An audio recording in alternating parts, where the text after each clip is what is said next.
What's up guys and welcome nga dito sa Rich TV Canada. For today's video, magtitinda tayo ngayon sa Pamaskong Handog dito sa Red Deer, Alberta. At sa pagkakataon nga ito ay nakapag-ready na kami. At syempre, kompleto yung aming mga parindang dala. Hindi nga mawawala yung aming ensaymada, mamon, palamig at puto bongbong din. Ito din kasi talaga yung request ng mga taga Red Deer, yung aming masarap na puto bongbong. At syempre, nagdala rin kami ng Cebuchon Belly na mula sa Don Felix Foods. At kumpletong-kumpleto na nga kami ng mga produkto at excited na nga kami na mag-serve sa mga kababayan nating Pinoy dito sa Red Deer. Alam nga namin na talaga magiging mahaba itong araw na ito dahil tiyak, bakbakan na naman kami sa pagtitinda dito sa ating mga kababayan. Pero kagaya ng lagi naming sinasabi na talagang ini-enjoy lang namin ang bawat oras at pagkakataon na aming pagtitinda. At ayan na nga, magsisimula ng programa at inaabangan din namin yung mga mangyayari dito.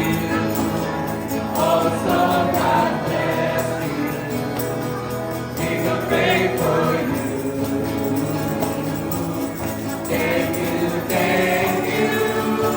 Everyone, good morning, guys. So I would like to acknowledge the presence of our very supportive city councilors, Mr. Lawrence Lee. Thank you, and Mr.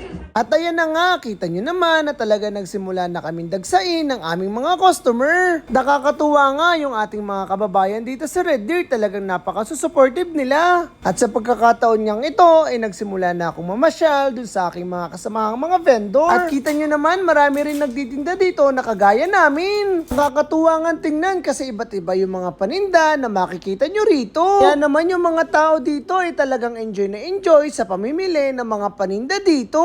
Gawa at produktong Pinoy din kasi lahat. At nagkaroon nga din ako ng pagkakataong makapagpa-picture sa mga organizer at mga kapwa ko, vendor dito. At ang babait nga nilang lahat. Kaya naman sa mga hindi pa nakaka-follow sa akin dito sa Rich TV Canada, i-follow nyo na ako. Para din kasi masubaybayan nyo yung ating mga videos dito. Kaya naman hanggang dito na lang at kita-kits sa ating susunod na video. Paalam!